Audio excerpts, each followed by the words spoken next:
Coming up in this edition of the TV Black Box, the networks come together to raise a lot of money. But was it good TV? Spoiler alert, no.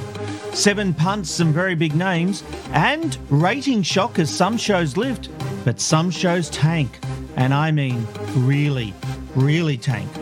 Welcome to the podcast where people in the TV industry get their news. TV Black Box is about to start.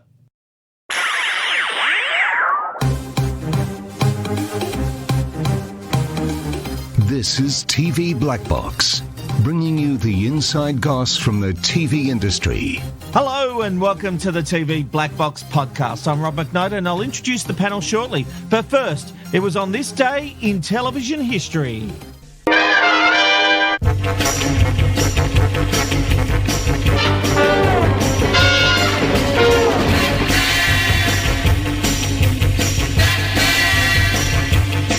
Yes, the final telecast of Batman the TV series aired on the US ABC network. It was picked up and scheduled to continue on NBC, but after it was discovered the original sets worth thousands of dollars had been destroyed, the show was eventually cancelled. All right, tonight I'm joined by Steve Malk, Aaron Ryan, Phil Kosh, David Robbo Robinson and Sarah Monahan. And Sarah had a bit of a flashback today because we've talked a lot on this podcast about the day you and I first met, but you've got the photos to prove it. Yes, and we always had this discussion, and I don't think anybody else had ever had the visual of that first meeting, and I happened to be scrolling through all of my photos of my old stuff, and I found those photos, so I thought I would just let everyone know exactly what it looked like when we first met. You'll have to put those photos on Instagram or something like that, but just a quick recap of what happened for new listeners. So I had travelled to Australia and I did not believe I would be doing any television, so I packed very lightly in the bra department and also just regular clothes, and my friend lent me a beautiful sheer shirt. But when I put it on with the bras that I had, I looked very Jennifer Aniston.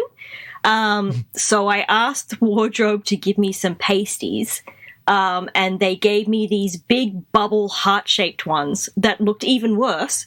But my friend Matt Simpson was working there, and I'm like, Matt, look at my tits. And he's like, I will not look at your tits. And then I'm like, look at my tits. So he looked at them and he's like, no, yep, no. And so then Rob walked in, and he's like, Sarah, nice to meet you. I'm like, hi, look at my tits. And I did. Because I needed him to see if the pasty was worse, and if you could see these big love hearts where my nipples should be. And apparently it was bad because the entire episode that I was on Studio 10, every time I was on camera by myself, they put my name up over my boobies. All right, let's move on because we need to start this episode by correcting the record. Last week, we made allegations Channel 10 had used fake quotes in a promo for NCIS Sydney. Now, Mark, we know 10 has form in this area, so when you saw the promo, you went and tried to find the quotes. Talk me through what happened, sir. Particularly because at least two of them were displayed as if they were Twitter quotes with the @ symbol in front of the person's handle, and one of them was from a person called @JoJo's Tweeties. Yeah. Why would you think that's from Twitter? No idea, Rob. So consequently, I went looking for them and couldn't find the latter, and one of the others was a locked account that Channel 10 didn't follow, so I had no idea how they could have even possibly found a quote from that person. So we obviously talked about it last week. We had a bit of fun, but I will say 10 has supplied the sources, and I've got to accept we got it wrong on this one. But here's the problem. Now, I know 10 will say that we should have come to them, and, you know, that is journalistic. It's basic journalistic practice. But the simple fact is, I don't think I'm telling any secrets out of school when I say we've had a fractured relationship with 10, and we've gone to them for a lot of stories, and they will just ignore our requests. Having said that, they did come back to us this time We didn't actually do a story on the website. We had talked about it on the podcast. We probably jumped the gun and should have waited for the following episode. But you know what? It is what it is. And as I say, we don't always get replies, so I'm not going to sit here waiting. Having said that, it's been an interesting week because we've built some bridges with 10. So I've had good communications with them, and hopefully that bodes well for the future. So we own the mistake, we pick ourselves up, we dust ourselves off, and we move forward. Mulk. Perhaps, Rob, with those rebuilt bridges, we can encourage them to actually publish the source as a part of the comment, as they're meant to do, based on an agreement made between Twitter, Facebook, and the media organisations. Ooh, fair point. Since you built a bridge, does this mean that I can audition for NCIS Sydney now? Don't know that we've gone that far, Sarah. Don't know that we've gone that far. Damn it. All right. Enemies became friends on Saturday night when all three commercial networks teamed up for a good old-fashioned telethon. A galaxy of stars came together to rake in over $25 million for flood relief. Even though it was a simulcast, the Nine Network was the clear winner in the ratings with 238,000 people watching. 7 attracted 181,000 and 10 had 121,000. One of the big moments was, of course, this kiss between Ben Fordham and Grant Denyer. And we also just had a pledge just come in a little earlier from another major Australian corporation that said they will donate $50,000 if I pash Fordo. Ah! Look at this! Wow!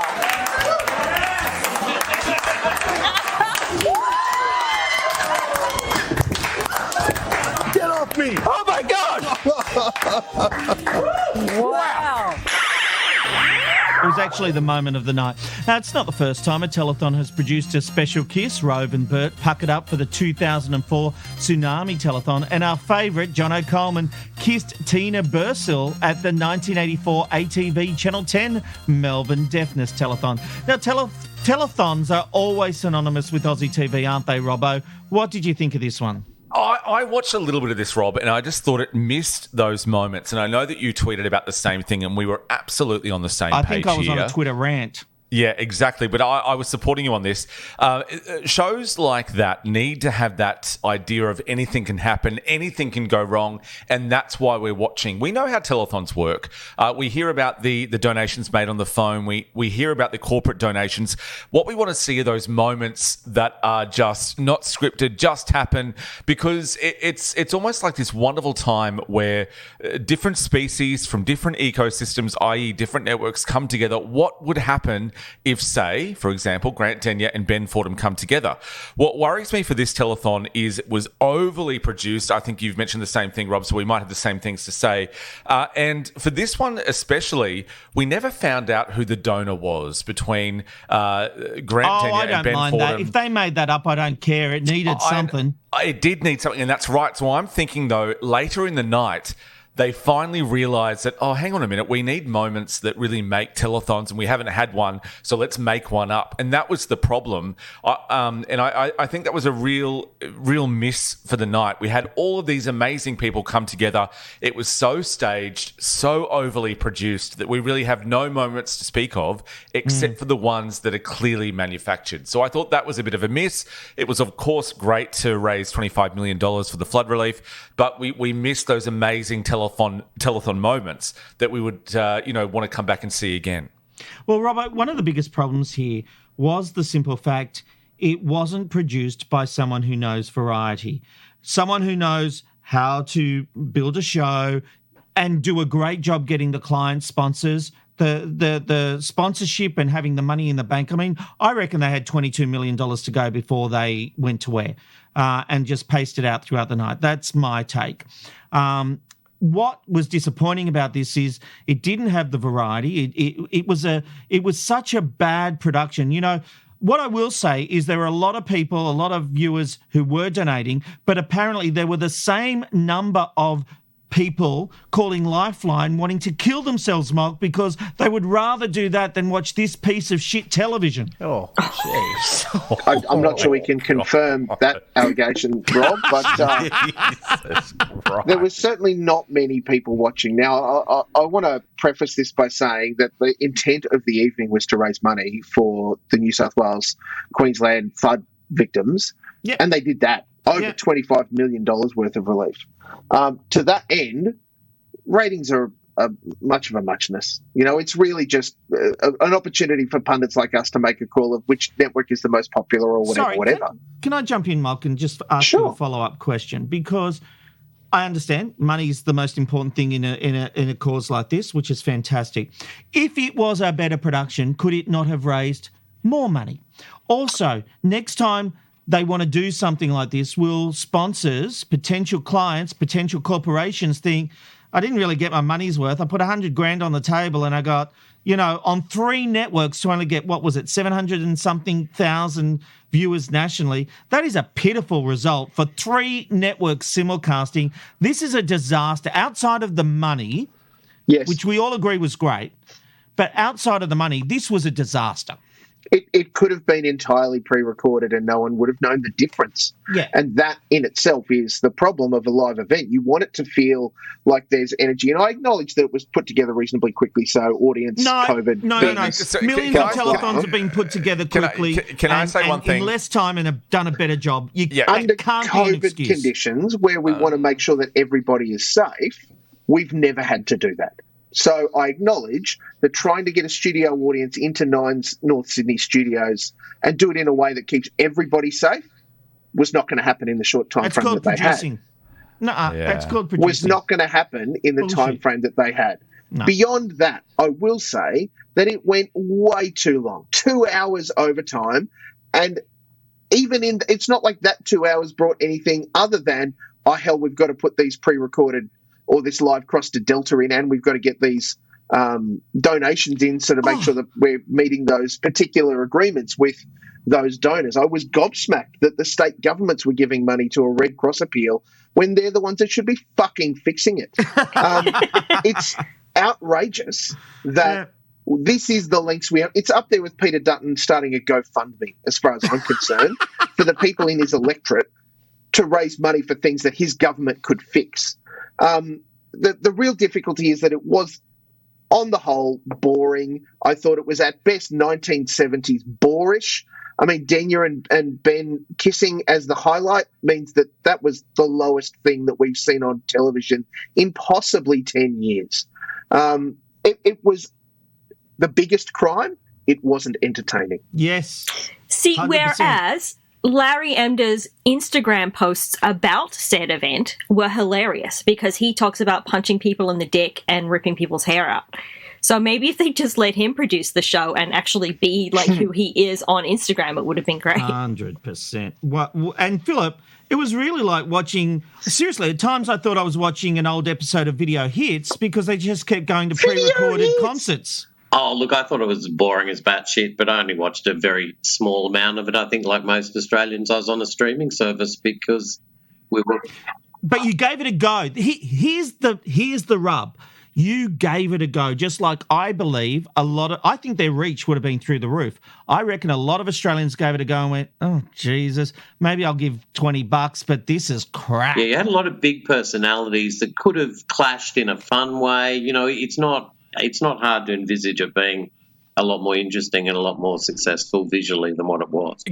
And I agree with you, Phil. I think that there are a lot of people who were on the ground making it or trying to make it a really great production. The problem is that I think overall the top levels of producers now that we've got in the industry are just not willing to let things happen. They're not willing to let amazing moments happen or just to let to see if something can happen. That's the problem with what we've got now for these major big events. There are producers on the bottom who think that things can happen and they want things to happen. They're not allowed for them to happen. And that's the real sad moment of telethons.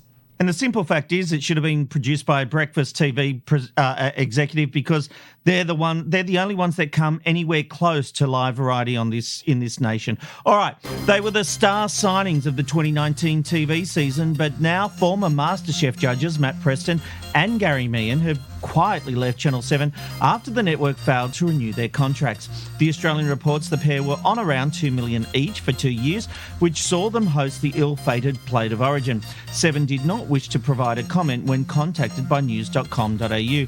Aaron, no surprises here, really, is there? Yeah, I mean, why would you pay them if they don't have a show? I mean, millions of dollars there, and they just don't have anything for them at the moment, so they're off the market.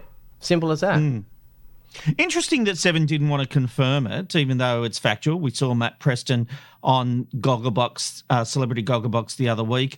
But the simple fact is it because it's a reminder of a bad program? The network's moved on. They're doing a lot of better stuff. It is what it is. They gave it a go. It didn't make it. Yeah, they may also be wanting to talk to them in the future about, programs, program by program, as opposed to a full contract with a network. So they may be part of, My Kitchen Rules, you never know, later in the year, or part of something else with the network. So they don't want to just say, they're off the board at Seven, because they may be negotiating with them in the future about something else. Well, it's the end of an era for ABC News, with Sally Neighbour saying goodbye to Auntie. From being an overseas correspondent to presenting Lateline, and most recently as the executive producer of Four Corners, Neighbour has been at the forefront of some of the biggest stories in news and current affairs. Philip, Sally has certainly been a force to be reckoned with. Do you think any of the commercial networks would be brave enough to take her on? Oh, look, I don't know the answer to that question, Rob, but I think Four Corners is still an incredibly strong program. Even what they put there this week was, it's got everyone talking, and I can't remember what the people are called, the Guardianship Board or whatever. It's a news-making program, and I think that's what the ABC needs. Whether it could translate to a commercial network, I'm not sure. She has stood up to a lot of political pressure, especially over the last 12 months. And you've got to admire someone who can take that level of scrutiny as the executive producer. She wasn't even presenting. She was the decision maker, but she's ruffled a lot of feathers and she stood her ground, and you've got to admire that. I think it would be an incredibly stressful role. So I'm not sure, have they announced her replacement? Not that I'm aware of. Okay, well, that person will be in the firing line, as we both know. And I agree with you there, Phil. I think that the person who helms Four Corners needs to be as strong as Sally Neighbour has been for the past 7 years. Otherwise, that program doesn't work the way it's meant to. And I think that whoever they get for the next role needs to be someone who is strong, who has that kind of fearless mentality of bringing those stories to the screen. Yeah, I think with the coalition government, you're under enormous pressure and a perception that there's a left bias at the ABC. So it's a difficult thing to combat for whoever walks into that role. The important thing, Rob and Phil, I think, is to recognise that everybody needs good neighbour. Thank you, Barry Indeed. Neighbours are being cancelled all over the place. Sally Neighbour's out. Neighbours is gone. Jeez. Hope you haven't got Neighbour in your title. Otherwise, you are out of Australian TV. Welcome to the Comedy Hour. Boom tish. Actually, that probably goes down as one of the... Yeah, I think so. All right. To the ratings race, and 10 is showing some signs of life with the return of Gogglebox, which attracted 575,000 viewers. Australian Survivor and The Doghouse Australia are both sitting between 400,000 and 500,000 viewers each episode. Over on Auntie, while their Wednesday night lineup of Hard Quiz and Sean McCaleb's Smart as Hell continues to sustain a healthy audience, Q&A dropped to just 175,000 viewers, its lowest number ever, and lower than Today, Sunrise, and ABC News Breakfast. Wow. All right. It was a new week. Would I Lie to You Australia is now down to 316,000 viewers for episode 3. Now, to be fair, that's nearly level with La Brea on 9 and miles ahead of The Amazing Race on 7. But for a new show that's local and it's sitting in the have you been paying attention time slot, you can't imagine 10 would be happy with those declining ratings from week 1. Mulk, has there been any surprises for you on last week's numbers? Full congratulations to 10, because Survivor finally ticked over the 500,000 mark. Last night it did 501,000 viewers, 5 City Metro. Is that what we celebrate now? Well, mate, for them, flagship primetime program to finally make it over 500,000 viewers, we have to acknowledge that it is up against the strongest show in television right now. Married at First Sight is smashing it. Yep. And even on a, dare I call it a soft night, did 900 and something, whatever it was, on Monday. I think the difficulty for all the networks is that their post 7:30 programming at 8:30, 9:03, whatever comes in there, generally speaking at the moment, it's weak across the board. We could say, except for Gogglebox, and it's about to face its first test with the AFL starting this week. So all of that will really be in a bit of a mix anyhow. I think at the moment it's just Married at First Sight and everything in its rearview mirror. Everything. I've got to say, I broke my rule. I like to, if I watch something, I watch every episode. The promos got me in for Married at First Sight, Aaron. Yes. I watched Sunday night's episode. I was not let down as a viewer. That was amazing TV and deserved the numbers it got. Oh, of course it did. And it is. You could only say that it's a juggernaut now, and it's doing super well in total TV. Don't jinx it. Juggernaut. But as you said, Gogglebox returned well, and First Dates Australia has actually been rising for each episode, which is a bit different for some shows. They normally sort of decline over time. That's actually rising each week. If we're talking about Q&A, are we allowed to have a mention about Q&A now? Oh, go for it, my friend. No, go for it. I actually just want to say I really like Stan Grant, so I don't want to pick on him, and then I have to add however. I think he forgets that he's just the facilitator of audience question. He asks his own questions, and they are sometimes like full-on monologues. Like he just goes on and on. Now, I wasn't on last week's podcast, and so I've had 2 weeks of reflection, and it was absolutely wrong for them to kick that guy out of the audience. I mean, Monk was 100% right that they do have pre-planned questions. He didn't read it properly off the card, but it was a teaching moment, something that we could have all learnt from. The panel handled it really well, and we have to show that we're not afraid to tackle any issue that comes. But the show's turned. I've watched the show forever, like for a decade or more. It's too preachy. There are too many specials. Like there's the writers special, the science special, the climate special. This is supposed to be about everyday Australians. They get to put questions to their leaders and to experts, and for them to answer their questions about the topics that they want to talk about. It should be about the audience setting the agenda, not Q&A setting the agenda. And I think it's just gone off the rails. And this is what I was saying last week, Aaron, exactly that. Q&A should be that kind of program that has those discussions, and they don't have it anymore. And I think that reflects in the numbers they're getting. They don't have those discussions because they're living in a confirmation bubble where you're not allowed to ask a question that might make anybody uncomfortable. I agree with that, Sarah. Correct, Sarah. Yep. Otherwise, you'll get kicked out. I agree. Yep. Go on, Monk. I'm not sure we need to rehash all of this that we discussed at length last week. I agree that Q&A is an absolute shade of its former self. There is no way that it's anywhere near what it has been. The ratings last week confirmed that it's really almost killed the goose that laid the golden egg, because for some time Q&A was the premier show that our politicians wanted to appear on. The challenge now is, and I don't try to work out which is the chicken and which is the egg, and this is going to be difficult. The current Prime Minister will not appear on Q&A, Why wouldn't you can do 6 minutes on Sunrise and get access to more Australians? Well, even beyond the ratings, even when it was doing okay, the current PM will not appear on Q&A. And even now, most of his cabinet will not appear on Q&A. So all of a sudden, when you're trying to ask questions of politicians and the government won't send the actual people who are responsible for those portfolios to answer the questions, what's the point? Yeah, but you know what? Those kind of boycotts will happen when it's perceived the show has a certain agenda. Sure. But ultimately, the power of Q&A always won out. The fact is, this has the stench of death. The flesh is peeling off, and we are watching this thing slowly die in the corner of the room, and no one's even watching. They can smell it a mile away, and they're avoiding it, but they're not looking at it. And my question to the panel is it dead? There's no way this show can come back next year, is there? And also, did I miss a memo? Is Stan Grant the permanent host now?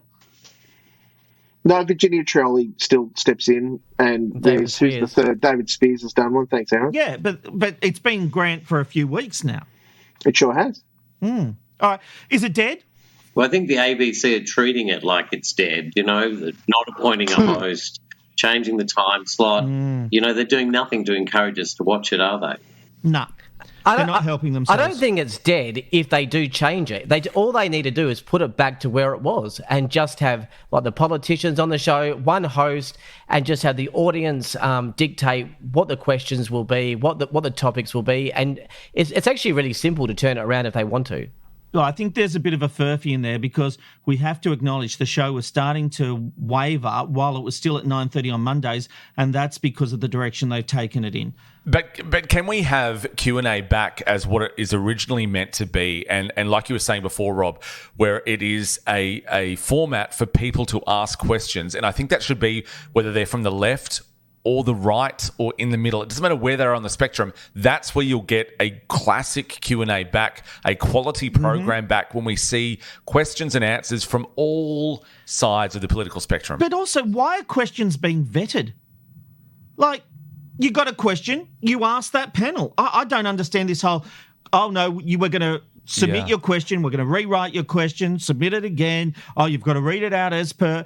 In the old days, I thought the whole point of the card was so that you had an idea in your head. They asked you to write it down. It wasn't this whole vetting process. I don't know, maybe I'm wrong. Maybe it's always been that way. But Jesus Christ, grow some balls, ABC, and just let people ask questions. I think we'll take that as a comment, Rob. I can tell you from the very beginning that the questions are always vetted, in no small part because I wanted to ensure that there was nothing defamatory said. Well, defamation is obviously a thing, and that's fair. All right, it was the show that was hated before it even aired a frame, but have we been too hard on Netflix's BYRON BAES? I'm going to open this up because turd alert, turd alert, turd alert. I could not make it through the whole episode. Robbo? Okay, so I put myself through it and I watched the start of the episode. Now, I understand... Do you hate yourself, Robbo? I do hate myself and I hate myself more for it. The thing is, I saw somewhere where the head of Netflix Australia said, thank you to someone who gave a review of it, that they got it. They said, thank you for getting it. Oh, that was amazing because it was the one review that got it. Yeah. And the rest of us are stupid in Australia because we don't get it. But that's not the problem. So we understand the format. So the format is nothing new. We've had it for years and years and years, that kind of format, like The Hills and things like that. No, Robert, this is high art. No, I understand that. The problem here is the casting. No one is interesting. So I'm happy to watch this kind of program. I understand the way the format works. I'm all for it. That's fantastic. And there is a place for it on television. The problem here is that the people who are cast are nobodies, they are nothing, and they are not interesting. I couldn't tell the difference between the males and the females or anyone on this program, and that is the problem. Also, the fake kind of drama that you can clearly see they're trying to create is also a problem. So it's not that we don't get it. It's not that we don't understand it. We get it and understand it, and that's the problem because it doesn't work with this cast and the way it's been produced. If they had just called it BYRON Bitches and gotten it over with, we may have enjoyed the show more. But, I watched the first 2 episodes and I was, not going to put Matt through anymore because I'm like, look, I'm going to take one for the Black Box team. I'm going to suck it up and watch this. And I watched 2 episodes. And then the next night, he must have been mad at me because he puts it back on for a 3rd episode. And I looked at him and I'm like, what the fuck are you doing? And he's like, he come gets on. it. You don't get it, Sarah. You don't get it. So he left to go to Austin today. And so I was doing other stuff. And I'm like, well, let me put it on in the background. And I actually made it through all the episodes, and I do hate myself. But were you awake? I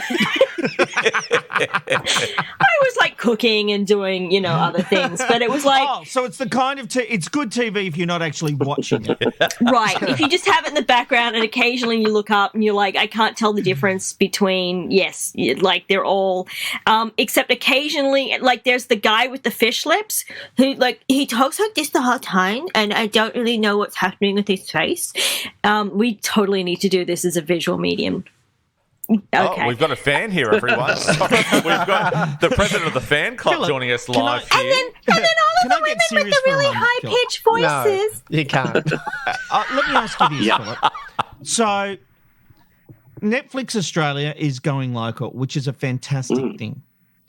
There are local executives trying to make their mark. I think there has been a good commission with the Trent Dalton series that's just been commissioned. But I will be honest, I've been very sceptical about BYRON BAES and Heartbreak High. Now, how much pressure do you think there are on local executives about what they're commissioning and how they perform? Well, I think there would be a lot of pressure to make something internationally appealing. Obviously, that's where Netflix can generate a lot of income. On the surface, this show should have been internationally appealing. Byron Bay, beautiful. You know, you've got the location as one of the main characters. And look, I have a confession to make after saying I'd rather drink my own sick than watch it. I have watched 3 episodes, and I didn't hate it as much as you all led me to believe I would. I didn't like it. No. I think they've got the next billboard campaign. You won't hate it as much as you think you will. I needed subtitles probably for a few of the people. I agree, like with those big lips, it's quite hard to understand what they're saying. And, you know, I don't know, Clickbait, that was a locally produced Netflix movie, wasn't it? I thought that was awful. And I know a lot of people liked it and it had found some success. So I don't know whether I'm answering your question, but I think there's enormous pressure on any television executive to get ratings, to make a project work. Yeah, I think we've seen a bit of social media activity that indicates the pressure being felt, to be honest. My feeling with Netflix is that they rush everything. They don't seem to be the same production values as you would see on other networks, other production houses. That everything, I mentioned that movie Clickbait. It seemed very rushed. The script editing seemed poor and rushed. I just think there's a lot of pressure to churn it out fast, I think, with Netflix. In I don't know if you guys have it in Australia, but when we open Netflix here in the US, and you can scroll through like horror, comedy, blah, blah, blah, we actually have an entire section that is Australian movies and television. And so it just, like, I can scroll through Netflix, which is why we love it, and also it's the only thing that really works at the ranch. But you can actually see, like, Kath and Kim. It's got the original Heartbreak High. It's got, like, mermaid shows. It's got all kinds of stuff. But it is interesting that we have an entire Australian section, and not all of it is good. This is not defense of the show at all, because it is bad. But some of the reviews if anyone was going to like it, it'd be Aaron. No, definitely not. But wow. No, it's not. Wow, he's right. I do watch Love Island, Fuckboy Island, Temptation Island, any of the islands that you can get. So that probably was going to be appealing to me. But I mean, I just have to say, some of the reviews that I've seen about it are from people that clearly would never watch that show. I mean, Rob, you're one of them. You don't watch Love Island. But I admit that, and I haven't reviewed it. I've given an opinion, but I've been very clear. This isn't my kind of show. I just, I wonder if there was a new show coming to Australia called, pretend it never existed, called Antiques Roadshow, and they got me to review it. It would just be like, this is crap. But I'm just not the person that would be watching that show. So I wonder if the people that would watch those type of shows actually did enjoy that show or not. No. Celebrity Roadshow really does suck. But Aaron, you are one of those potential viewers, and it doesn't sound like you did. And let's be honest, I've been keeping an eye on the top 10 trending in Australia, and I think it's been sitting around number 6. I do wonder whether that's been inflated, but I don't know that. But it certainly hasn't been at number 1, which you would think a local production being pushed heavily, getting lots of press, would actually be in the number 1 slot. Well, but to be fair, that guy's lips did rate number 3 on Twitter. So, All right. The streaming wars continue, with Mickey preparing to start the next battle. Disney Plus is preparing to launch an ad-supported model of their service. It will still have a membership fee, but be less than the current $11.99 per month. It's expected to be offered sometime in 2023. The Mouse House is hoping the new level will help it achieve its wish to have between 230 and 260 million subscribers by the 2024 financial year. Mog, I think this is a good option for people who might jump into the streaming service to try it out if they pay less and get ads. There is absolutely no way that Disney would think this is not going to work, because they would have absolutely done a whole bunch of homework around this before they even floated the idea. I know for sure that there are similar services in the US, Hulu and etc., that follow a similar model and do okay out of it. And they managed to actually score some subscriptions out of it subsequently. So the interesting thing will be to see how it rolls out in a global context, to see what that looks like, and what kind of ads they roll out, because straight away we've got the preeminent views when it comes to things like SBS On Demand and 7 Plus and 9 Now and all of the rest of them showing us the same ad every ad break. That bloody Telstra ad. You're going to need a bigger library of ads before you launch it. That's for damn sure. The beauty of streaming services for me is that I don't ever have to see an ad. So I won't be signing up for it, and 800%. I just don't really understand why anyone would. I get it that it's going to be less money, but surely the biggest selling point of streaming services is that they have unique product and you don't ever have to see an ad. I agree with that. And so I will tell you something. I will be very upset if Netflix and the like are taking my money and start putting ads in there.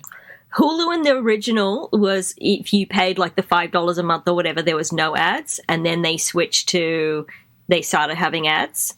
And you had to go to a higher thing to not get the ads. And so a lot of them in the US have done that. They've started with the whole, you can either have it free or with the ads, or pay and not have ads. And then all of a sudden the paying ones started having ads, which just pissed me off. Oh, absolutely. And just by the way, guess who owns Hulu? Disney.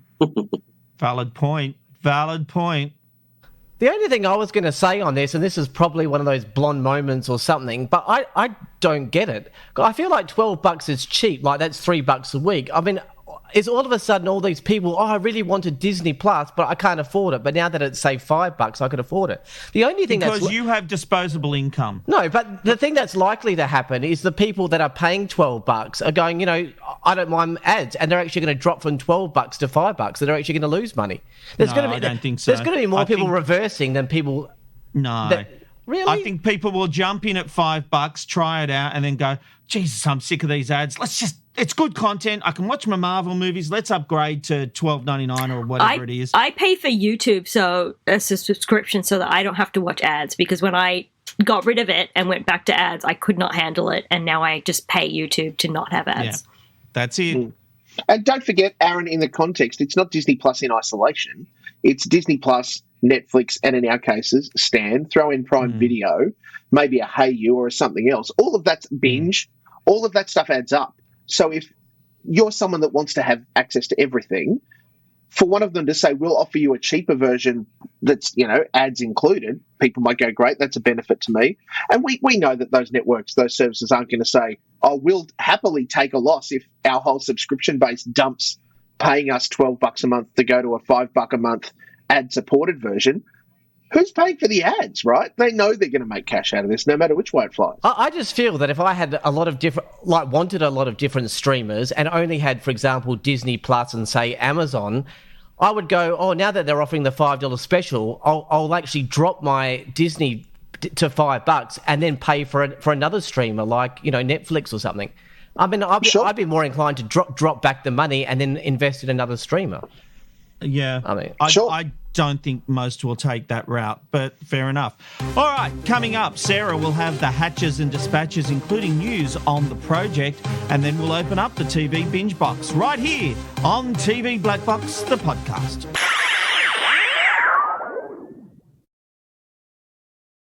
And now it's time for hatches and dispatches.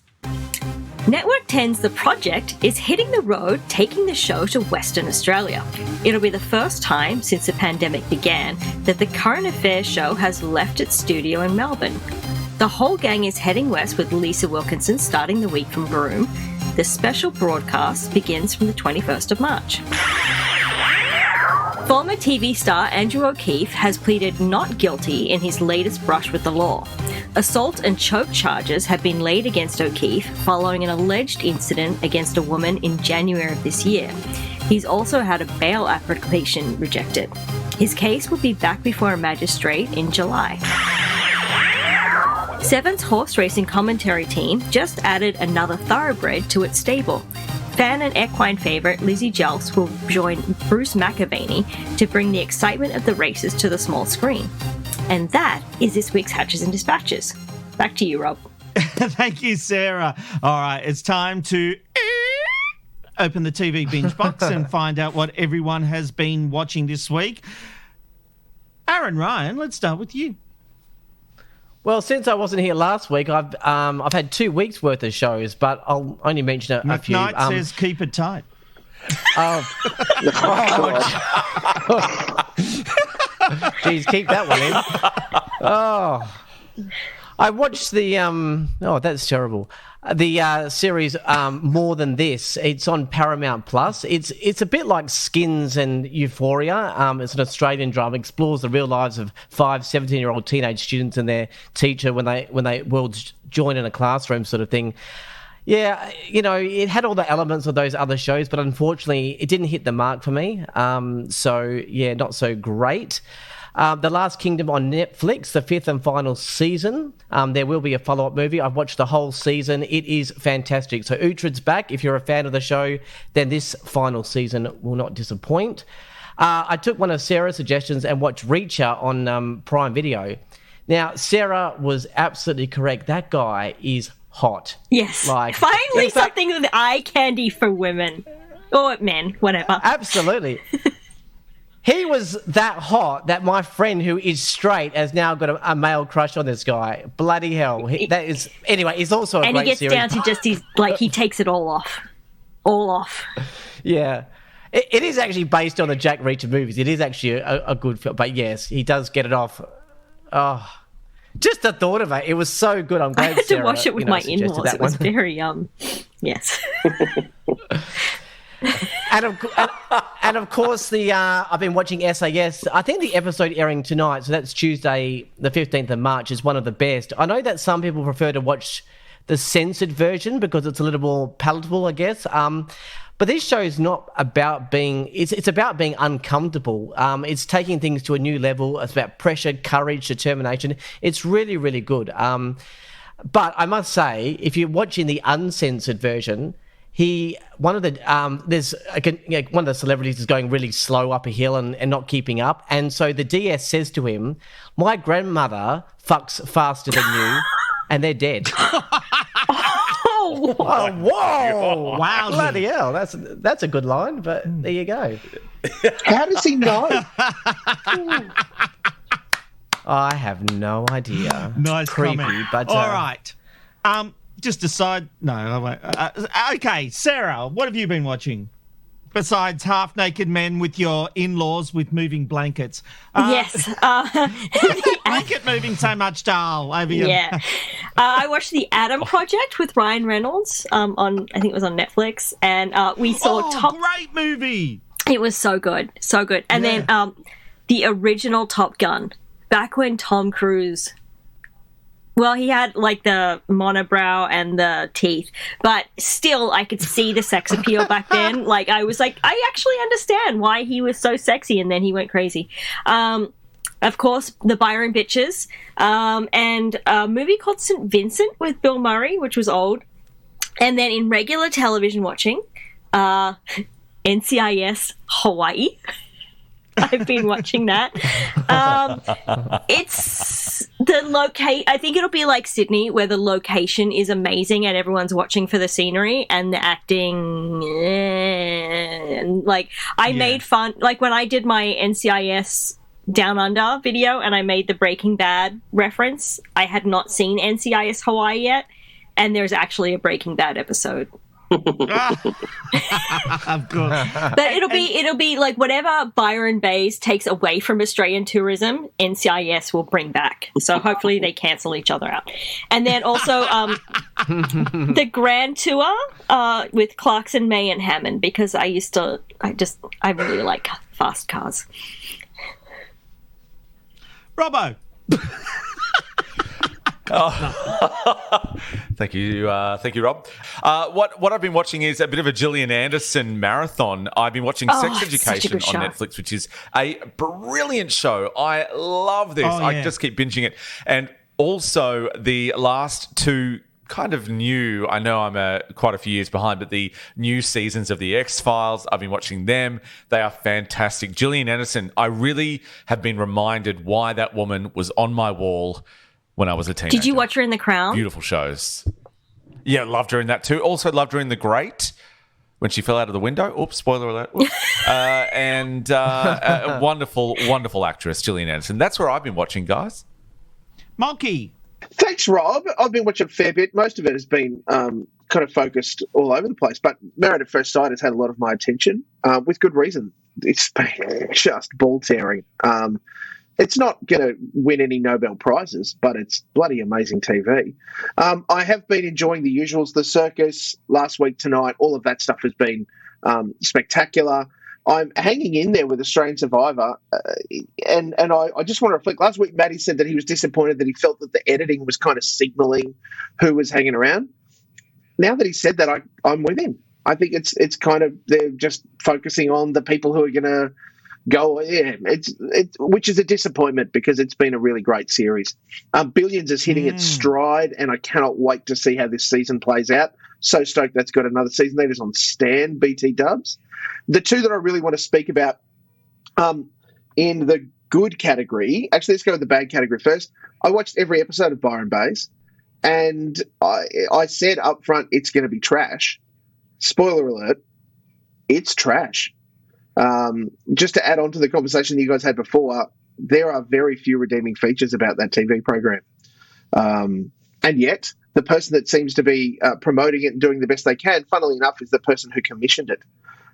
So we'll have to see how that plays out for them in their career at Netflix. It could be good trash. There are versions of good trash, and it wasn't that. I love this kind of trash TV, but they've picked the wrong garbage. Am I right? Oh, Robbo, I hoped it would be as trashy as The Real Housewives. And unfortunately, it's made The Real Housewives look like they are about to win Nobel Prizes.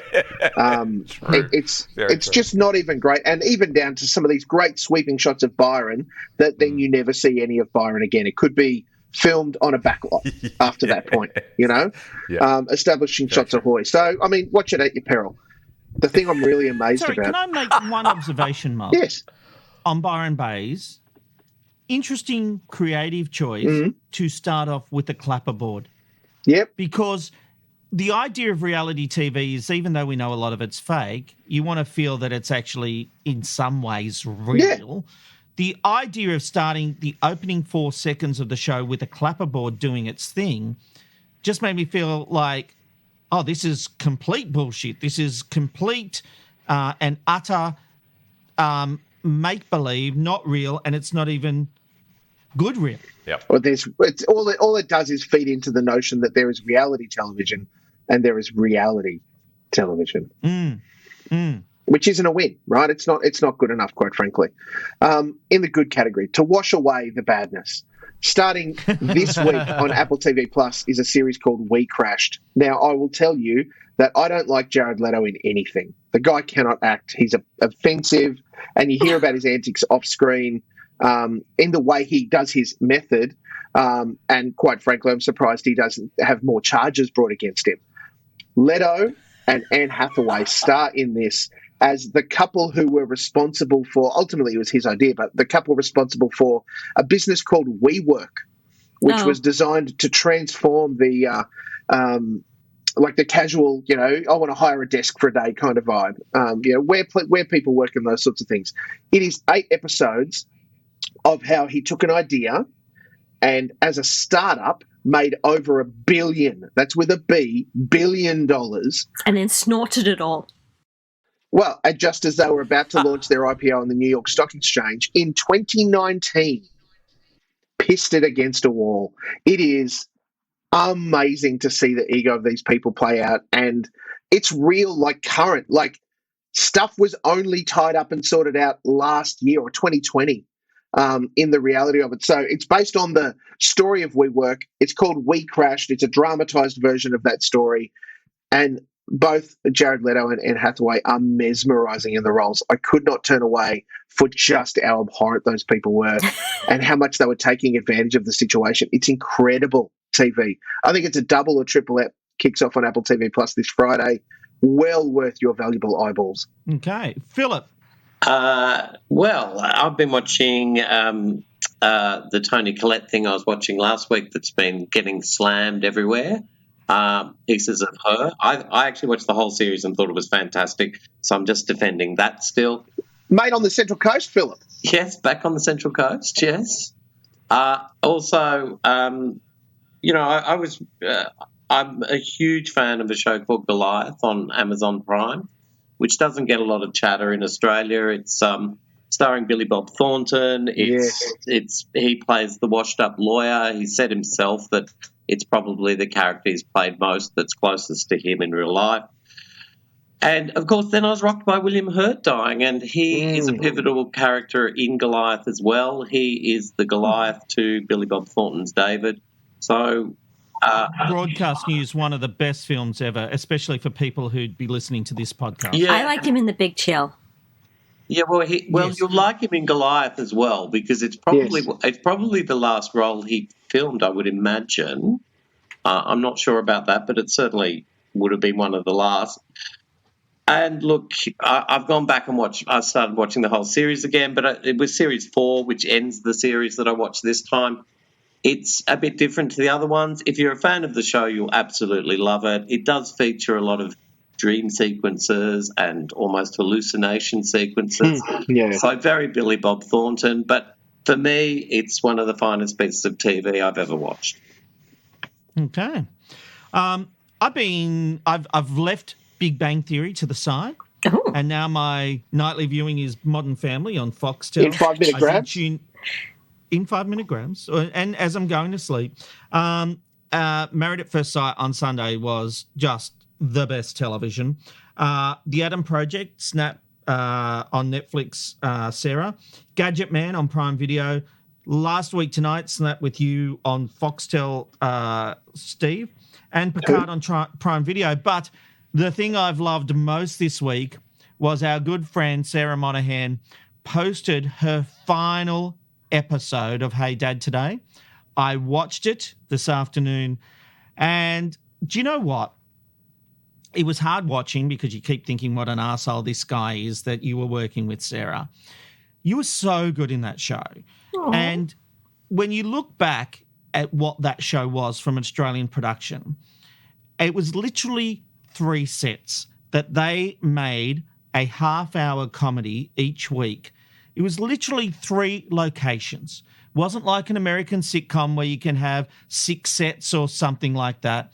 You literally had a house as the set, and the way they devised that show of having the area, the work area, the lounge room, and the kitchen, it provided enough variety to be able to keep it interesting. And we loved this show. Let's not forget, it's unfortunate that the actions of this arsehole takes away the great work you did on this show, Sarah, and the other people. And the fact that you had to leave this show, and this was your farewell episode, the fact that you had to leave this show because of the actions of this, I want to use much harsher language, but you were terrific. You grew up on that show, and the timing of the jokes, your delivery was just so on point. It was just really nice to watch and really see you in that way. And one of the things that also got me was because it was just 3 sets, each scene had to go for about 5 minutes. So think about that. In American sitcoms, how long would a scene last? 2 minutes maybe? Yeah. 1 minute? It's all snap, snap, snappy, right? But here we had, you come through the front door from the lounge room, you walk into the kitchen, you're having this whole story about the fact you're going to boarding school, and you're literally there having to remember so much dialogue in one go. And I know there were pickups and flubs and all that kind of stuff, but I just sat there going, you know what, this isn't the pinnacle of television, but it was good Aussie TV for its time. It was enjoyable to watch. I loved it. I told you just before we came on air how I used to go to the recordings. I used to watch you from the audience. And it was a nice reminder of what we did achieve, unfortunately tarred with bullshit and all the other crap. But you should be really proud of what you did in that show. That's all I wanted to say. Oh, thanks.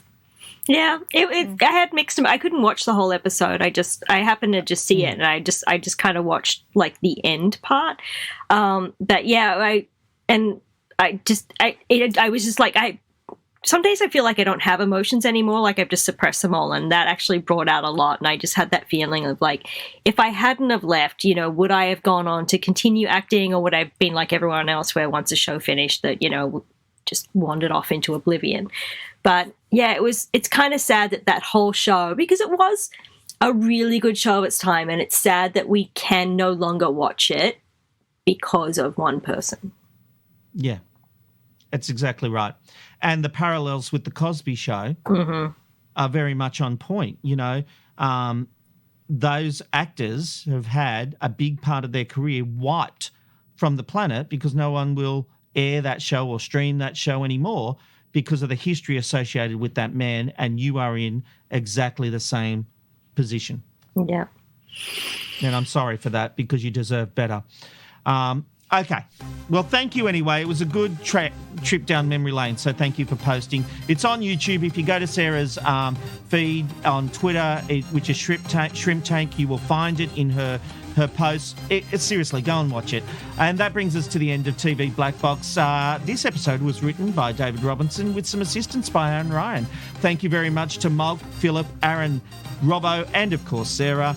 We'll see you next week on the TV Black Box podcast, where people in the industry get their news. See you guys. Bye. Back to Rita.